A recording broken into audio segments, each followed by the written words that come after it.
Dieter and Jake on a Tuesday. 49ers still cooked, but I guess the question must be asked, Jake, can they save this thing? Can they bring it back from the depths of hell in which they've plunged into, or is this thing still done after we watched that Seattle All-22 and came away with some thoughts? Yeah, I mean, I think it's cooked, but, again, there's enough talent on this team that anything's possible, right? I mean, if they were to if the it's listen, if they were to split one of these 2 games, there's a chance, Mhm. but the way it shapes up, I think, even if you're, like, pretty optimistic person and you say, "All right, Kittle comes back and they win one of these 2 games and, they go on a run at the end of the year," all possible, very talented team, sure. I just think I they kind of don't. clap back on the very talented team thing. Like, where is that talent? I'm not seeing this very talented team. I see a team that commits a lot of penalties as of late, a team that has a couple of pretty good football players, don't get me wrong. But Right. this idea of this preponderance of talent, that's on name only. And the name is not lining up with what my eyes show me. And I just was quickly going through this, trying to come up with an explanation as to why the Niners are so bad without having to be like, well, let's talk about third down protections again, or let's talk about man press coverage on the outside. Right. Like, we've done that. I was looking for something a little easier, more digestible. How about this, Jake? As of Sunday, their 10 highest paid players were all out or playing injured. They have a stars and scrubs roster, a top heavy roster, and their top 10 highest paid players all got something going on. That doesn't Yep. seem ideal. That seems like It's a not good way to ideal. lose games. I can go through them if you'd want, but we I generally actually know who think they that's are. healthy. That's actually healthy for us in the audience. But I do think right, like there's a way to say, okay, things just aren't going their way. But here's the thing about things not going their way with health. They're an old roster that Mhm, is stars and scrubs mhm, that bet and doubled down on mhm. this old roster.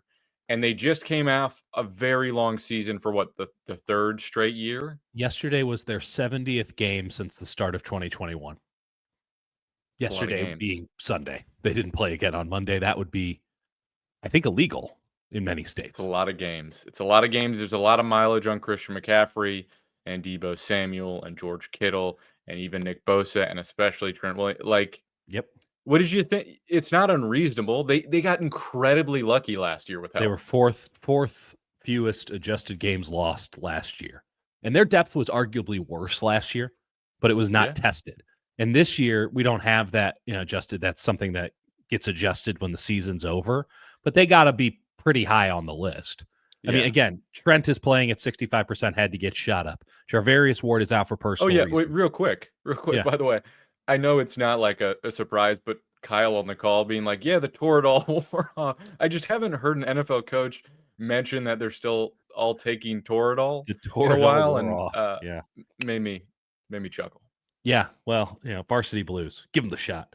Yeah, Ward's out for personal reasons. Bosa played through a hip injury and whoop, overcompensated. Now he's got an oblique injury.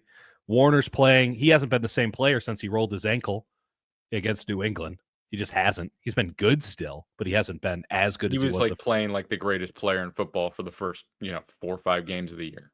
Correct. And I think there's some tactical things that other teams are doing, knowing that he can beat you, but no one else Yeah, really can. But agreed. he does not look as spry as he once did. And there's maybe a bit of hesitation in his game now, which can't have that at middle linebacker. It's not to say he's not great. It's just to say that he's a human still.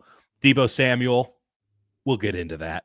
George Kittle missed last game with a hammy, same hamstring that he missed week 3 with. Just a human hand grenade. CMC, we'll get into that. Javon Hargrave is out. Ayuk is out. Greenlaw is out. Oh, and Hufanga's out. So it's actually the top 11 highest paid players on this team. And 13 of the top 14 because Juice should be in concussion protocol after being knocked out cold. And That one was other. insane. I still can't get over that he just and maybe it was something else, but it looked very clearly like he got knocked out cold and then Yeah, just came back. I'm good. Little smelling salts.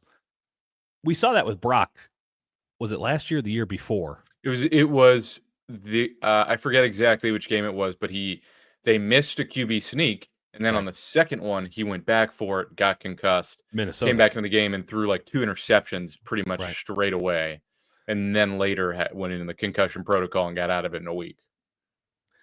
Listen, I'm not saying Kyle Juszczyk is the key to winning or losing football games anymore, but when you have this, when you have back-to-back abysmal drafts in 22 and 23, of which you get one good player out of both of them, Jair Brown and Brock Purdy, respectively. Now you're relying on rookies this year, free agents. That's going great. Free agents pickups are going awesome. Can't say enough about it. Guys that you bring it up off the practice squad after letting them season for a while. This is just not a very good football team. And this a lot of people are going in on Kyle. We heard that on Sunday Night Live. Like, I get it, right? Things are going wrong. This football team's heading in the wrong direction. People are going to go after the coach. Kyle does not get exonerated from blame here. He needs to adjust to the personnel that he has and understand that some of the guys who he used to be able to rely on Yep. aren't reliable anymore. But ultimately, this is a roster issue. We highlighted it ad nauseum in July, in August, in September. Then you left. We came back and we're like, I still don't feel good about this roster, Jim. And this sits somewhere far above Kyle's head. Kyle's part of those conversations. It sits with just fate and bad luck mixed with a potent combination for letdown, not just coming off the Super Bowl, but also aging bodies. It's all gone to hell, Hutch. Yeah. And I I guess if think they can beat Green Bay, it's fine. I don't know. I mean, listen, like there's a chance they beat Green Bay and they're at 500 and then they just get destroyed by the Bills. Whatever, you know. How does that it change things? Like, if they lose to Green Bay but beat the Bills, or if they beat Green Bay and then lose to the Bills, like, how It's does just that a play win. out? It's just a win. It's better to have it in the same conference, against Green Bay, but it they just need to somehow get hot at the end of this year, and it's just this thing of I'm saying it's not impossible, even though I think this thing is cooked, right? I'm really Yeah, playing devil's advocate with myself. Meanwhile, yesterday, what I was doing is I was looking at what offseason moves I would make, because that's really where I'm at mentally with this team is what should they do in the draft? What should they do in free agency? right, And which players are you sort of done with and should move on from? Like you got just an aging roster of a right. lot of guys that you don't really need anymore and are not fitting the timeline you kind of need to retool. And 49ers are going to have like 12, 13 draft picks or something like that. Might be 11 They're gonna have a few. to go do that. And they'll have a little bit of cap space somehow because they You're always saying this is going to be last year's Rams team is effectively what you're pushing. Like, you have a a couple little good bit. players, but we're going to do a hard reset, at least on one side of the ball, be that offense or defense. The issue that I have, Jake, is Deebo Samuel's a $10 million dead cap hit if you cut him after June 1st. That's the good thing. That's the winning scenario. They did that with Armstead last year. I know the cap keeps going up. No one's going to trade for him. Christian McCaffrey is still. Actually, let's just go in on McCaffrey before we get into the Deebo contract stuff. It ain't right. I know I did He 4 said hours it of. himself. Yeah.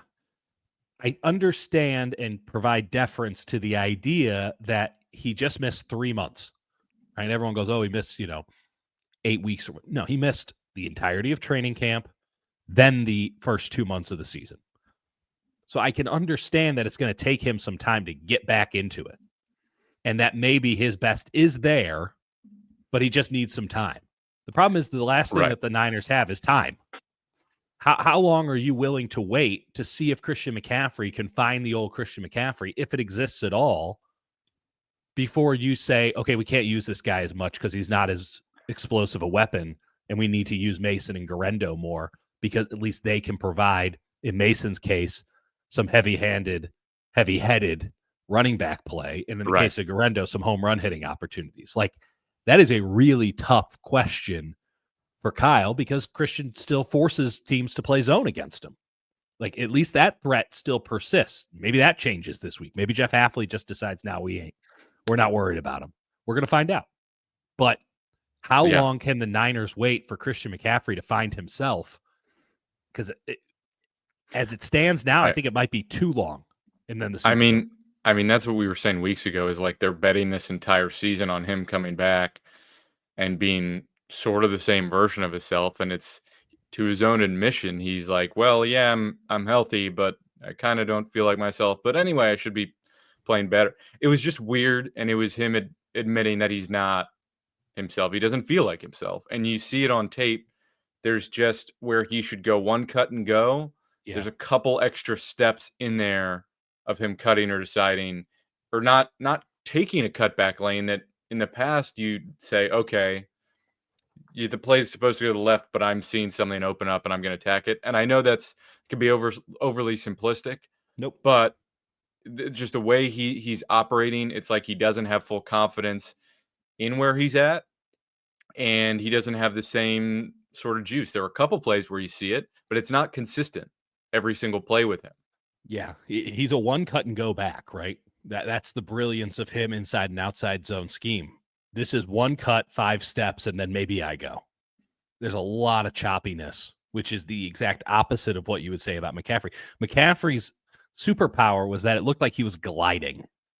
Like when he would run at his best, he looked like he was barely touching the ground, like he was ice skating across the field. It was, I mean, at his best, he is a beautiful football player to watch.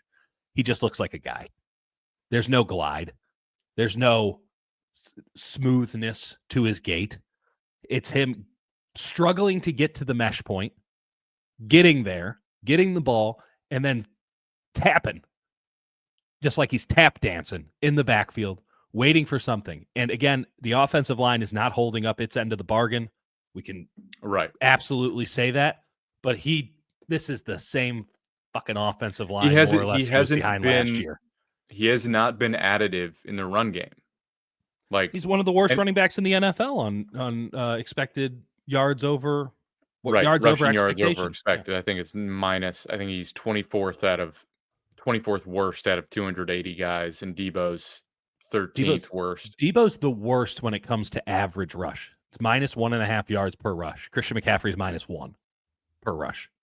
But Mason and Garendo, as you pointed out on Blue Sky, I don't know where you're posting that stuff. I don't know where I'm posting stuff either. But as you pointed out with those guys were both getting well above. And that's with Garendo running into his guard's ass 4 times out of 5, but he gets the 75-yard gain after that.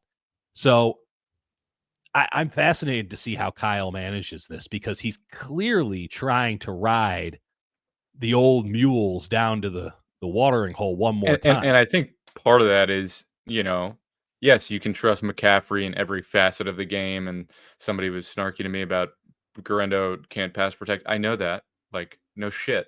Yes. And McCaffrey can pass protect. Yeah, that of course that matters. No one's saying play Garendo every snap over McCaffrey. We're saying the guy is in himself, and you need to mix it up a little bit. And you have some guys who bring something different to the table. Moving on. We saw Trent Williams at 65%. Trent Williams at 65% looks like a average tackle in the NFL, right? He's 30-something% better than average on a day in, day out basis. Because I don't think he had a terrible game. I just thought he had an average game for a left tackle. Christian McCaffrey at his best is probably 20 to 30% better than an average running back. He looks like an average running back. And in fact, some of the data might indicate, my eyes tell me that he might not even be that. The data kind of backs that up, where you just go, oh boy. Right. And you go back to the offensive line. Is he a little bit better? Is Mason average? Is Garendo average? I think they're a little bit better than average. I agree. And I think that's Mason was number 2 and number 1 for a while in rushing yards over expected. And I know some of these advanced stats, whatever. But the 49ers offensive line has not been its dominant road grading self this season in the run game. And when you don't have that, you need your running back to be a playmaker when there's not everything there. And then once Mason got the shoulder hurt, it didn't look like it as much anymore, but he's also had kind of 2 weeks to really rest it. Maybe that's part of the equation.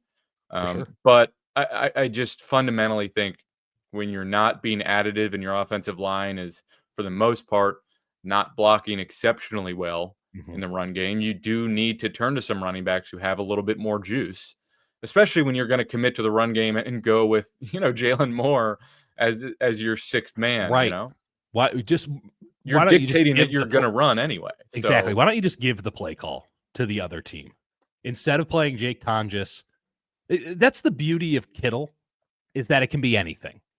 He can do anything on the football field. And so Kyle has defenses hesitating at the very least, if not just running strict out of position as it pertains to McCaffrey, as it pertains to Debo, as it pertains to Kittle, the versatility, juice to whatever degree that's worth. The versatility of those guys forces defense to hesitate, and Kyle, in his ideal world with an ideal quarterback and an ideal all these things, just destroys you on hesitation. That's the hallmark. And yet he doesn't have any versatility in this offense outside of Kittle right now. And Kittle wasn't playing. And instead of going and playing your number 2 and 3 tight ends, who you have kept on this roster, so they can block for field goals?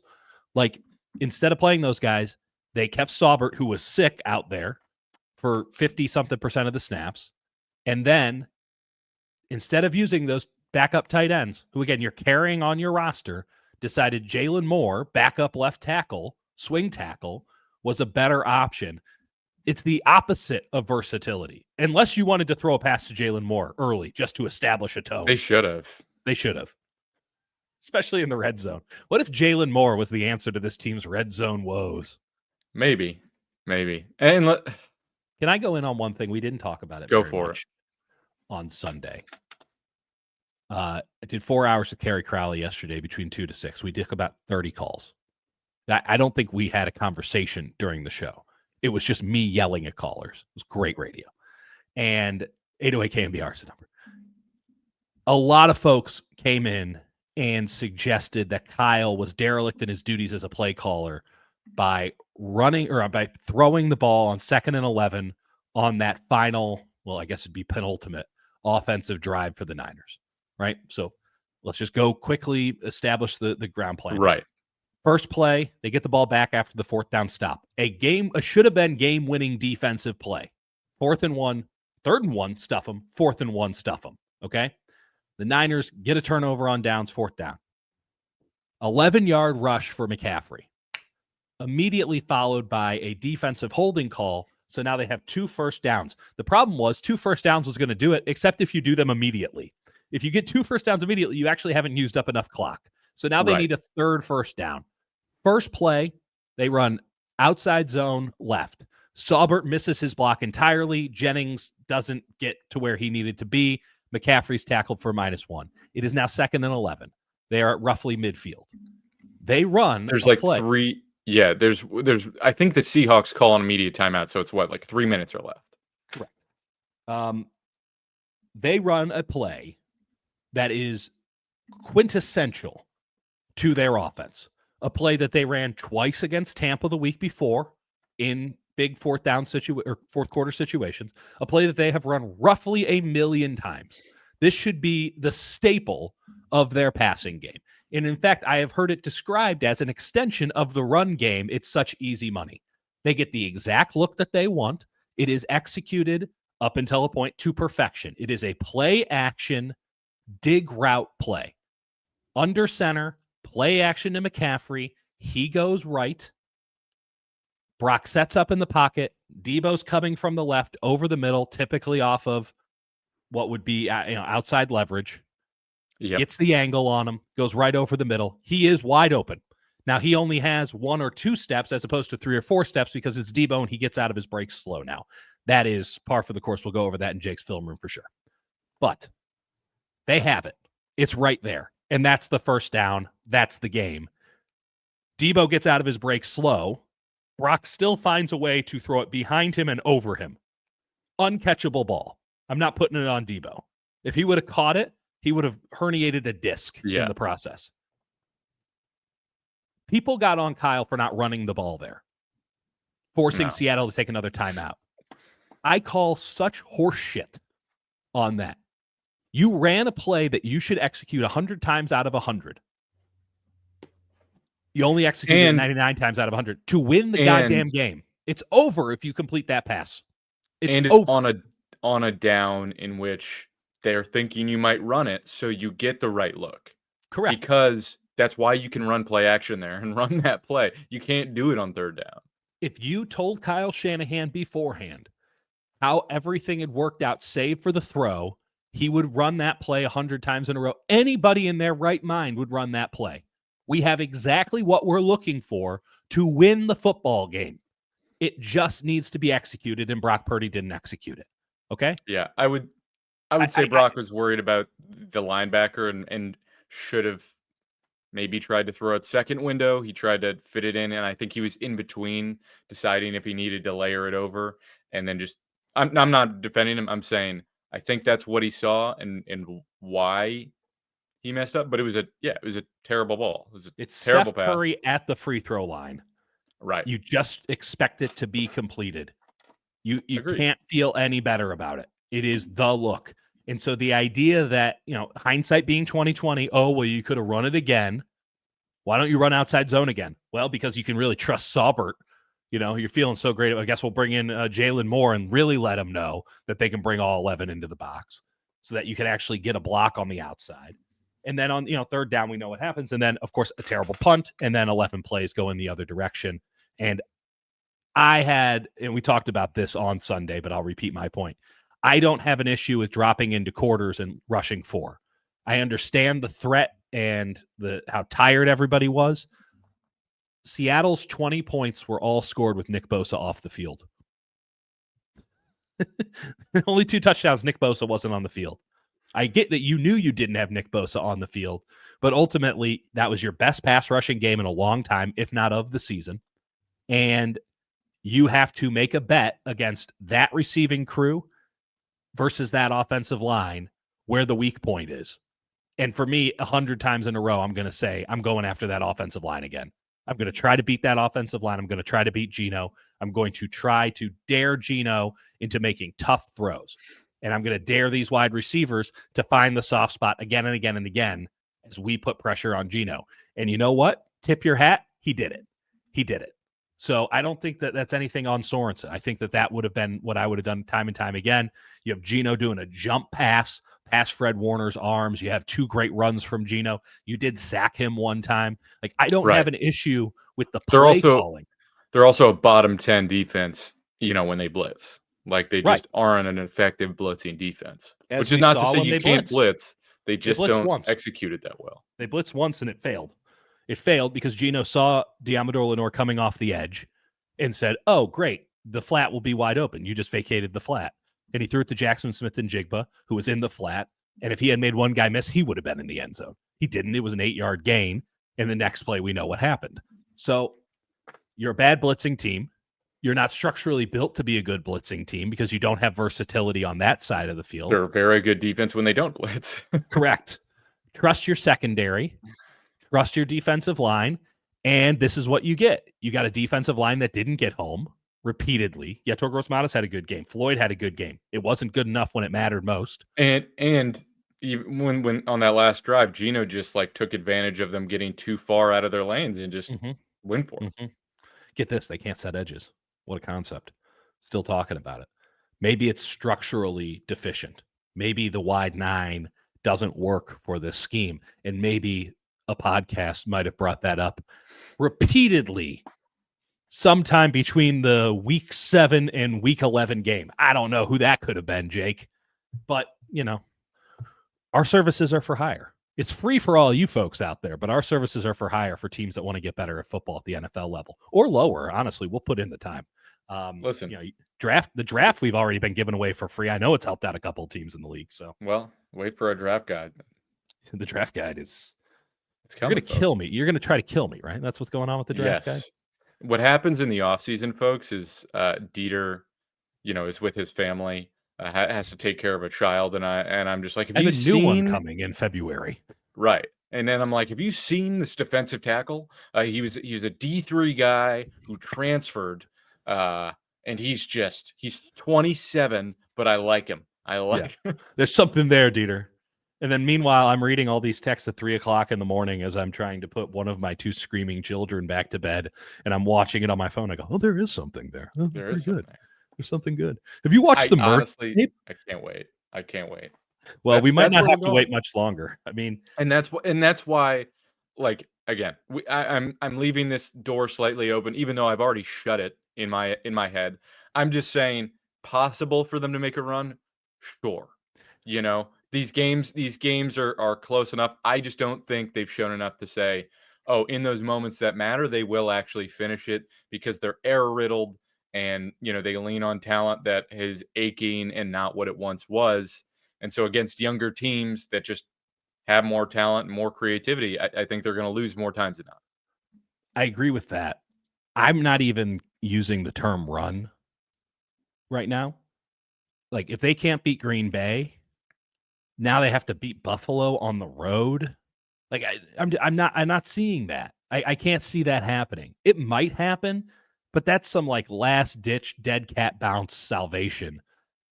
If they beat Green Bay, that would be the first win that they've had against a team with a winning record this year. Okay. So now I can at least entertain the notion of them maybe Yeah. beating Chicago or maybe beating the Rams on Thursday Night Football or maybe beating Miami. They sure shit ain't beating Detroit unless Detroit is just far, unless Minnesota collapses and they're just far and away or Green Bay collapses. Unless Like, Detroit's just slamming beers off of their, I don't know. I'm just about to mention Detroit things. I was going to start mentioning engines and just hot dogs. Detroiters. They're just watching Detroiters. They forget to show up for the game. That'd be an incredible life decision because Detroiters is an underrated show. But like, they're not beating the fucking Lions on Monday Night Football, but they could beat Arizona in Arizona in Week 18. And so now you're like, okay, how do they get to 4 more wins? And there's really not a sane take. I mean, of course you can just say, oh, they win their last 4 or they win their last 5. 4 wins even might not do it because I think they've screwed themselves over in the division. I think it could if you beat the Rams and you beat Arizona as part of 4. Right. Those two have to be it. They have to win those games. And then I listen, I think the world of Green Bay. And in fact, if I had to pick a team to beat Detroit in the playoffs, I'd take Green Bay because of the ceiling for that team is incredibly high, but their floor is pretty damn low too, because Jordan Love is more Brett Favre than he is Aaron Rodgers, right? He is a swashbuckler. He's like Baker Mayfield if Baker Mayfield had more physical talent. He's just out here, and every now and again, you're like, what on earth are you doing? And then sometimes see the sickest throw of all time. Then he just rips it through, 4 dudes in coverage, and you're like, this is living. I mean, he's a little Elway-ish in a way. Like, he just throws ropes. And LaFleur will put him in good enough situations throughout the game that you can live with the detriment.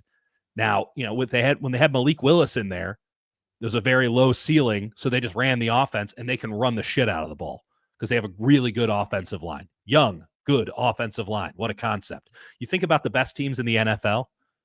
You think about Buffalo, Kansas City, Detroit. What do they all have in common, Jake? Offensive lines. Offensive lines.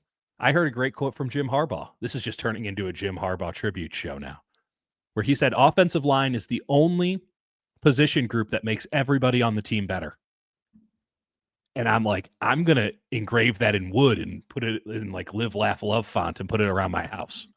The only position. Yeah, and I wouldn't say the Packers have like the greatest offensive line, but they do have some. Yeah, I like him. I love Zach Tom, the right tackle. I think he's really good. Yeah, he's very good. Myers isn't that great. I mean, there's some questions to be sure, but they pass protect really well, actually. And when they can get downhill and run the ball, they can run the shit out of it. Now, that is hit and miss. So, and lately it's been more hit than miss. So I think that's also an ascending group as well. But their defense has some holes, right? Their defensive line, I'm not the biggest Rashawn Gary fan. He's clearly a good player. But their defensive line leaves something to be desired. Their linebacking core, hit and miss is the nice way to put it. And then the secondary, I think they might have the best safety tandem in the NFL going right now, which is something we kind of constantly say about the Packers. But like, Xavier McKinney is so sick. Xavier McKinney is sick, and Evan Williams is really, really good. 4th round pick. Didn't see that one. Dieter, are you going to say the line? You going to say the line? It might be destiny. I'm just saying. And then I like Javon Bullard. They play him as the nickel. We both like Bullard coming out. He was the only Javon Bullard was the only safety I had over Malik Mustafa. I'm a little bit surprised on Williams. Do you remember where Williams went to school? He sounds like I was going to say Pacific Northwest, Oregon. Yeah, Oregon. Okay, Oregon. We missed him because when I watched him, he's definitely awesome. He's awesome. And they still have Jair Alexander. Who's playing out of his mind. So like the weak point is Nixon, which is typically the weak point in any argument is Nixon. But so that you can get something on this defense. The offense is volatile but explosive. And again, the floor is so low that the Niners can find a way over it. If they play their best game of the year, they can win. No question about it in my mind. I'm not doing this whole if I heard once, I heard it 25 times yesterday. The Niners have so much talent. I'm waiting for someone to show me where all this talent is because I didn't see much talent on the field on Sunday. Now, I know George Kittle is talented, and I know previous editions of certain players were exceptionally talented, but I don't see a lot of talent. I don't see a lot of game-breaking ability. This team didn't have an explosive play on Sunday. How is that a talented team? I'm willing to live with shitty runs and sacks if you have 20, 30-yard chunk plays. They don't have those anymore because they're not talented. They're functional at best. And teams are doing a great job defensively to limit some of the stuff they do. And this goes to a bigger question about whether Brock Purdy is someone you should pay probably $60 million a year because that's just what the price is. Yeah. But there are moments... And I think Brock he's done a lot of good things. And there are times where you watch a film and you go, okay, we're probably a little more harsh in real time, see what he's looking at. But, there are moments where it's like a hole shot, for example, and there's a corner sitting on it. You got a safety, and you've got somebody running a corner. And it's a tight window, right? Yeah. It's a throw where the corner's sitting on it, and I get why he's not throwing it. But especially with his skill set. And for, people have talked only about Brock's arm talent. And I think that was overblown as being the only metric because I think it's easy to be like, oh, this guy got big arm. Yeah, no shit, Sherlock. Pretty easy to tell that. But Brock's processing was so good. His processing has come into question because the 49ers have less talent. They've been less innovative. Teams have accounted for them more. And so he's trusted the offensive line less. So that hasn't been there. And then when you don't have that, and when teams are covering things better, that's when you're like, all right, I wish we had a guy like Justin Herbert, hole shots, just ripping an absolute heater into a tight window. Jordan Love does it. Yeah. Brock doesn't have that arm talent. And so it gets tougher. It gets tougher. Let me ask you something about the term innovative, or is that innovative? I love to mumble my Chicago accent. Innovative. If you have, this is me hearkening back to my days covering Sun Belt and Conference USA football. Like if you don't have a lot of talent, I don't want you doing a bunch of trick plays, right? Like you think about the Naval Academy, Army, Air Force, right? They're at a consistent talent disadvantage compared to their peers. What do they run? They run the triple option. They keep it simple. They don't do anything big and fancy. People are asking again and again and again for Kyle to go into his quote-unquote bag. He doesn't have the talent to go into the bag. You can only go into the bag when you have dudes who can make defenses piss their pants in the process. If you have a guy, if your best player on offense, and I mean this right now, or at least if we go off Sunday, the best player you had was Juwan Jennings. Now, we all agree Juwan Jennings is a wonderful football player, a man's man. There's not a team out of the 32 that wouldn't want Juwan Jennings on their squad. Juwan Jennings is also slow and unable to separate more than a couple of inches against even the lamest of corners in this league. Right? He is getting by on willpower, grit, and smarts. And he's shifty. He gets open. I'm not saying he doesn't get open, but he is not.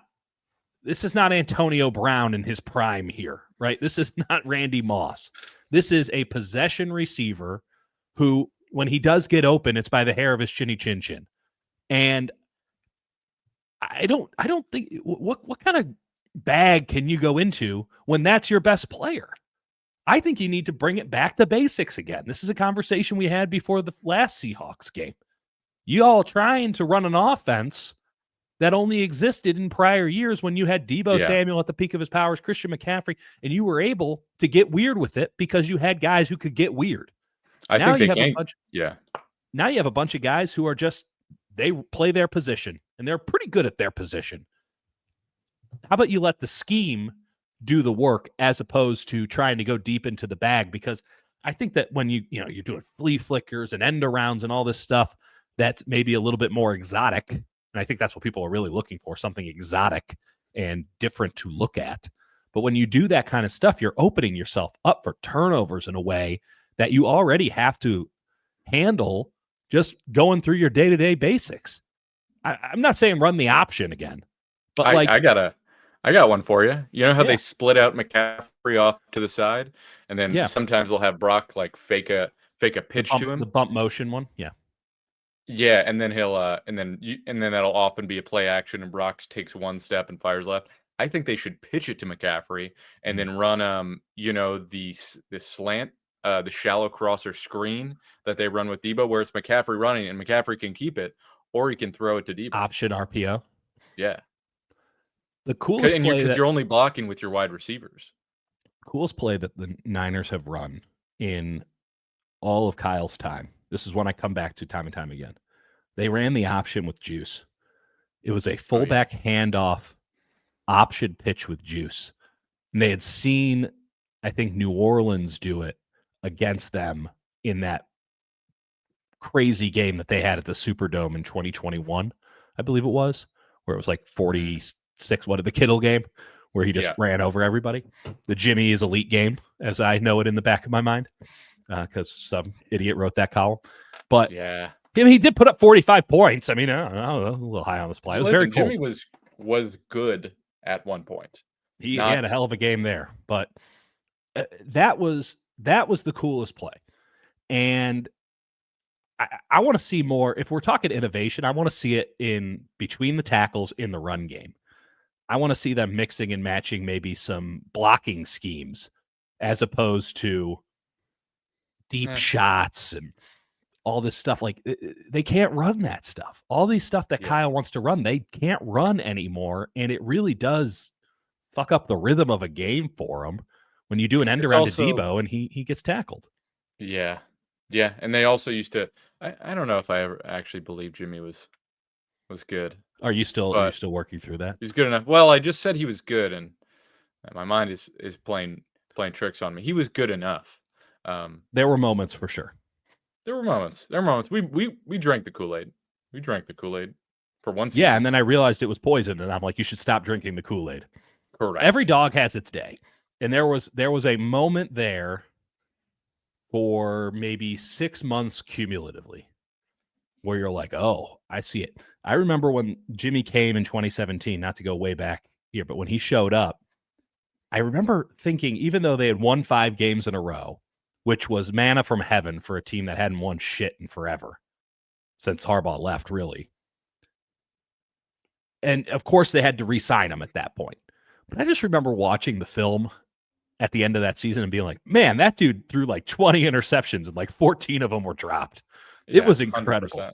And then he tears his, then he has 2 bad games and tears his ACL in Kansas City week 3, I believe, in 2018. And then 2019 happens, and 2019 was a great year. There's no question about it, but they didn't let him throw the ball in the playoffs. And when they made him throw the ball, it didn't work out all that great. So regardless, they're on to Brock Purdy now. To answer your question on Brock, on if he's a $60 million guy or not, that might be the overarching question. If we are in agreement that this is all done, that's cool. But as we lose Jake. But if we're in agreement that everything is said and over and completed, and that there's nothing that's going to happen this season, in that case, let's see what Brock has. Because a quarterback who makes $60 million a year should have the ability to elevate his teammates. And that's not something that I've been able to say about Brock Purdy up until this point. I have not been able to look at this 49ers team and say Brock is making these guys so much better. I don't feel like Jawan Jennings' success is entirely tied to Brock Purdy being a great quarterback. So, yeah, let's see. Let's see what Brock has, and let's judge accordingly at the end of the season there. Because if Brock elevates his game, no doubt in my mind, right? No doubt in my mind at all. But if Brock doesn't elevate his game, then we got to start talking franchise tag. If this guy's Kirk Cousins 2.0, you go the Kirk Cousins route again. That's where I'm at. I'm genuinely with you. I think, and the Ayuk thing was part of that. Where I thought Ayuk should have been paid. I think he's a great player, but they would have been better served if they forced him to play on the 5th-year option and they just played a little bit more hardball. And I don't know. If for no other reason than they don't have to restructure Debo and now tie yourself to him for an entire other season, because we're now backtracking a little bit, but we do need to get into it a bit. Like Debo restructured his deal so that he got one more year of effectively guaranteed money, and that if the Niners cut him or trade him, and they would have to do it with a post-June 1 designation a la Eric Armstead, they're still eating $10 million on the 25 books and the 26 books. And can you manage that? Sure. But when you're only having to pay Debo 16, 17, it's like, well, shit, we should just keep Debo at that cost. Yeah. We're already paying him half of his salary. Might as well keep him around. So now you get another year of Debo. That doesn't mean you have to play him, but he's a team captain. He's Debo fucking Samuel. Like, kind of hard not to put him on the field. He's Kyle's favorite player ever. Yeah. It's something where I just think you look at the roster up and down, and it feels like they need to be replenished at so many positions. Offensive line is aging and waning. Trent Williams is 37, if I'm not Don't mistaken. worry, though. He just got that new contract. And holding the whole thing together on, with one bad ankle. You could make an argument for basically anywhere but right guard on the offensive line. Mm-hmm. You absolutely have to do something there and probably take multiple bites at it. Yeah. In the draft, and then they can tell us why it's not worth drafting a tackle again. I cannot get over that Harbaugh quote. Can't get over it. Makes your quarterback better, makes your run game better, and then makes your defense better because you can run the fucking football, so your defense doesn't have to be on the field that much. That's true. Kyle overtly, much like with the special teams thing, it's an ideology. These are core tenets of his belief. Yes. Chris Forster told us explicitly they believe that, if you're going to have a pick, especially in those first or second rounds, you'd rather have the skill position guy. And I get that. You want to have great players and put the ball in their hands because an offensive lineman can't run with it. But when you have to throw hot every time and one of those guys that's your skill position guy is hurt and the other guys are getting older, like it doesn't work as well. And so there's a balance with all of it, and it's all cyclical, right? And you have to get around. But fundamentally, that's their approach, and that's what they believe. And they don't have a good offensive line, and it's been a problem throughout this season. And they've whiffed in many drafts, and the Trey Lance trade and selection still haunts them, where they missed out on multiple first-round picks, and they could have had, I don't know, a defensive tackle or another defensive end, there's so many other positions that they could have reinforced. And now they're just getting rookies who are solid, but there's that middle ground of, that's why their special teams is bad, and it's why they don't have a lot of replacements because, they just missed and they wasted picks on a trade that didn't work out, and they're paying for it right now.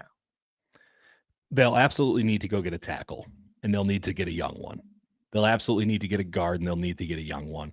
And maybe they believe in the Nuge, maybe they don't, but they'll have to have someone who can reasonably step in at center next year for Brendel, because that's a very clear point of improvement, right? Like, you can upgrade there without a question.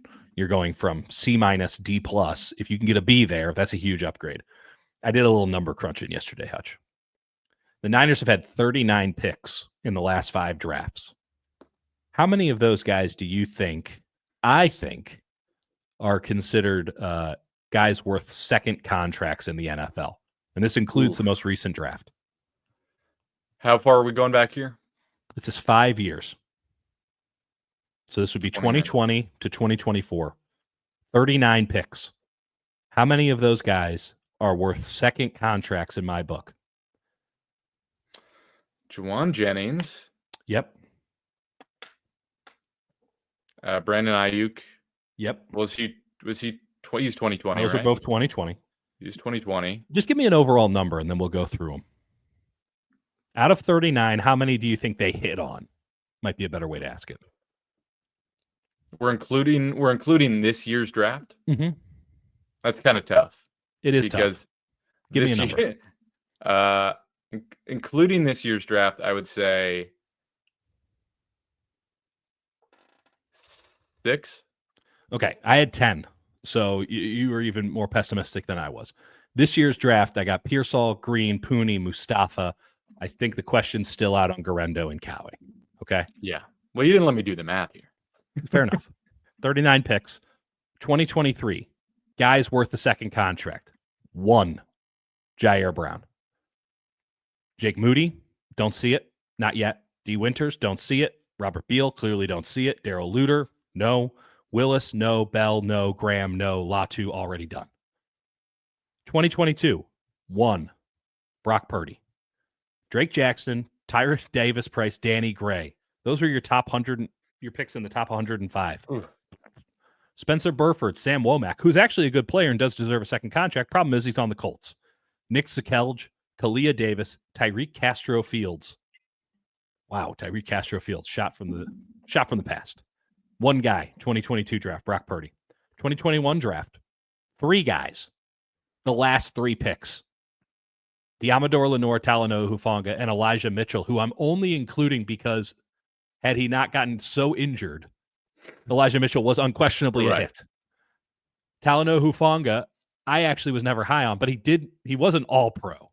So, like, he'll play somewhere in the NFL next year. He did have an impact. He just, I think he's a more limited player than he was believed to be.